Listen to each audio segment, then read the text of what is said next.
북한 김정은 정권이 경제개혁을 위해 내각의 특별 조직을 신설하고 부총리급 인사를 책임자로 임명한 것으로 밝혀졌습니다. 북한 소식통은 북한이 김정은의 지시로 내각 산하에 경제관리 방식 개선을 준비하는 소조가 꾸려졌고 노두철 부총리가 조장이라고 밝혔습니다. 이번 경제개혁은 농업 분야로 농지의 사적 소유를 어디까지 인정할지가 주목됩니다. 한편 중국이 북중 경협의 상징으로 불리는 황금평 개발을 경제적 가치가 적다는 이유로 원점에서 재검토하겠다는 뜻을 북한에 전달한 것으로 알려졌습니다. 전문가들은 중국의 만류에도 북한이 장거리 로켓 발사를 감행한 행동이 중국을 자극했다고 분석했습니다. 자, 신석호 차장. 그 뭐 낯선 이름인데요. 제가 북한 문제 전문가는 아니고 노두철 어떤 인물입니까?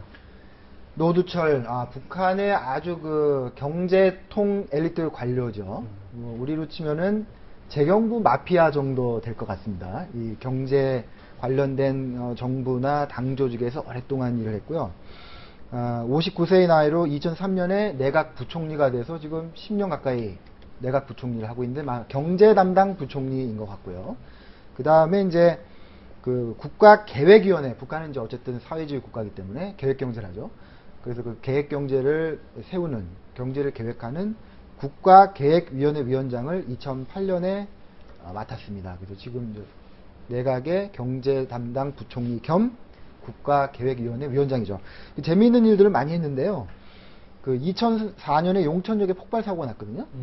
그리고 2005년에는 조류 인플루엔자 확산되고 막 북한에 여러 가지 변고들이 있었는데 그때 이 노두철이 나서서 뭐랄까요, 중앙 차원의 그 관리를 하는 그런 일을 해서 공을 세웠다고 하네요. 네. 근데 북한이 경제가 워낙 낙후돼 있으니까 어떻게 보면 경제 개혁을 한다든지 이런 게 당연해 보이는 일인 것 같거든요. 또 어떤 점에서 이번에 이 경제 개혁 한다는 게 더 의미가 있고 우리가 좀 주시해서 봐야 되는지 그런 걸 좀 설명을 해주시죠. 네, 북한의 이제 3대 세습 후계자 김정은이 정치적으로는 어느 정도 정비를 했죠. 당정군의 요직을 차지하고 지금 이제 노동당 제1비서로서 정치적으로는 이제 자기의 정지 작업을 했다고 보고, 그럼 그 다음에 뭐냐, 이제 경제를 좀 수선하는 일을 하지 않겠느냐라는 관측이 계속 나왔었는데요.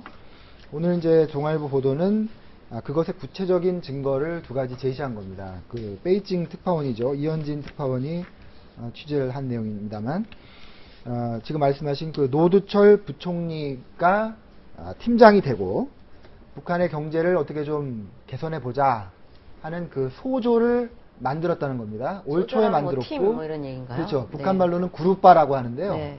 우리도 뭐 특별위원회 같은 거 만들잖아요. 네. 경제 개선 특별위원회 같은 거겠죠. 네. 그걸 만들어서 여러 가지 그 정부 기구에서 이제 머리 좋은 엘리트 관료들이 모였겠죠. 그 팀장을 노두철 내각 부총리가 하고.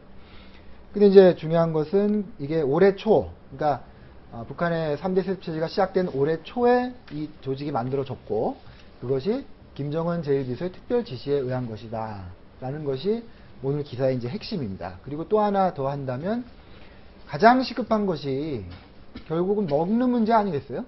먹는 문제니까 식량 증산, 지금 뭐 가뭄이라서 북한의 그 식량난이 굉장히 심한 것 같은데, 식량을 어떻게 좀 증산해 보자 해서 농업개혁을 우선적으로 추진하자, 이런 데 방점을 두고 있는 것 같습니다. 그럼 이제 그 개혁의 핵심이 이제 농업 개혁이라고 하는데, 이걸 개혁을 하려면 좀 어떻게 좀 실행 방안이 좀 있을까요? 북한이 이미 이제 10년 전이죠. 2002년에 7일 경제관리 개선 조치랑 비슷한 걸 했어요. 그때도 뭐 기업 개혁도 있고 농업 개혁도 있고 뭐 여러 가지 이제 개혁이 있는데, 재정 개혁도 있고 한데, 농업 개혁에 관련돼서 뭐 북한뿐만 아니라 옛날 그 사회주의 국가에서 거론되는 게 세 가지입니다. 가장 급진적인 거는 이 국유지를 개인들한테 나눠주는 거죠. 가족 단위로 나눠주고 거기서 소출을 나오는 것에 뭐 어느 부분을 국가에 바쳐라 하는 게 이제 제일 급진적인 거고요.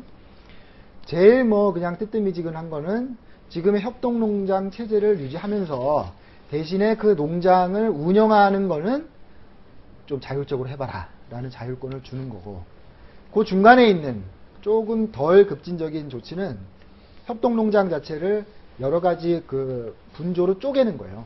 커다란 협동농장에 한 100명의 농장원이 있다고 하면은 20명씩 잘라가지고 5개를 만들어서 20명이면은 좀 의사소통도 좀 더 원활하고 자율성이 좀 더 커진다고 보는 거죠. 그 세 가지 방식이 있고 북한도 그것을 10년 전부터 고민을 해왔습니다. 2010년 전에도 그 방식 중에 하나를 채택해 보려고 했는데 이제 잘 안 됐죠. 그러니까 이번에도 이런저런 고민을 하고 있는 거는 맞는 것 같은데 그것이 실제로 실행이 되고 또 효과를 본다고는 지금 장담할 수 없는 그런 내용입니다. 예, 북한이 아직 뭐 이게 경제와 관련돼서 위기가 처할 때마다 여러 가지 조치가 있었는데 전에 뭐 몇 년 전이 기억은 안 납니다. 화폐 개혁하면 조치한 적이 있었죠. 근데 그때 화폐 개혁 결과적으로 이제 실패를 했고 그 책임자가 처형을 당했다. 뭐 이런 소식이 있었어요. 그것도 보면 이제 이번에도 이제 노두철 같은 경우에 이제 이런 엄청난 그 뭐 중임을 맡았는데 또 이거 견뎌 보면 또 이분도 어떻게 될지 그 걱정이네요. 부대 위에 쓴 거죠. 네. 여기서 잘하면 승진하는 거고 여기서 또 잘 안 되면 전임자의 길을 밟을 텐데 그러니까 말씀드린 그 10년 전의 개혁 2002년에 그때는 이제 시장 지향적인 개혁이었는데 그것을 주도한 박봉주 당시 내각 총리가 그 개혁이 잘 안 되니까 지방의 무슨 공장의 지배인으로 좌천됐어요. 그러다가 이제 화폐 개혁은 정반대의 조치라고 할 수 있는데 시장이 아닌 그 국가 영역으로 더 가는 계획적으로 더 가는 그런 조치였는데 그건 역시 부작용만 낳고 실패했죠. 그래서 그걸 주도했던 박남기 국가계획위원장이 뭐 알려진 바에 의하면 총살당했다는 거죠. 그러니까 지금 이 노두철 내각 부총리도 이제 담장 위에 서 있는 셈입니다. 예. 아까 뭐 화면 볼 때 이제 황금평 그게 북한하고 중국의 이제 경제 협력의 상징 같은 거였다. 근데 그게 어떻게 될지 모르겠다 계획이 이런 얘기가 나는데 일단 좀 보다 보니까 황금평이 어디에 있는 지역이고 어떤 의미가 있는지 그런 걸 일단 좀 차근차근 얘기를 좀 해주시죠. 황금평 그러면 네. 그 중국의 그 단동과 북한의 신우주 사이에 네. 그 저기 있는 섬이에요. 아, 섬이군요. 섬을 네. 개발하는 권한을 북한이 중국에 주고 대신에 개발해서 나온 이익을 나눠갖자 하는 그런 그 계약을 맺고 작년에 착공식을 했습니다. 착공식을 했는데 오늘 그 알려진 뉴스는 뭐냐면 중국이 그거 따져보니까 돈 안 될 것 같으니까 못하겠다. 일단 보류했다. 이런 내용이거든요. 태도를 바꾼 거죠. 그렇죠. 하기로 해놓고. 근데 네. 마침 그 시기가 올해 4월이라는 거예요. 올해 4월이면은 중국의 만류에도 불구하고 북한이 장거리 로켓 발사할 로켓을 때? 쏜 그런 뒤 같아요. 그러니까 기사의 취지는 북한이 중국의 말을 듣지 않고 장거리 로켓을 쏴서 중국이 경제적인 제재를 취하는 거 아니냐. 네. 뭐 이런 이제 취지의 기사인데 물론 그런 측면도 있을 수 있겠습니다만 이 황금평 같은 경우는 북한이 어떻게든 중국하고 잘 우리가 경제협력을 하고 있다는 것을 주민들에게 보여주기 위해서 막 굉장히 요청을 해서 맺은 어떤 계약이었고 실제로 지금까지 진행된 것이 별로 없어요. 그래서 뭐 중국으로서는 계약은 맺어줬는데 뭐 잘 안 될 것 같으니까 이참에 현실화하자 이런 측면일 수도 있습니다. 예, 하여튼 북한이 뭐 경제 위기가 심각한 것을 보여주는 얘기가 아닌가 그런 생각이 좀 듭니다. 그런데도 불구하고 국제사회와 나와서 이렇게 협력하기보다는 국제사회에서 핵무기 개발이라든가 해서 대결 구도로 가는 그런 현상을 보이는데 아무튼 좀 또선이 좀 바뀌지 않았으면 하는 그런 생각이 듭니다.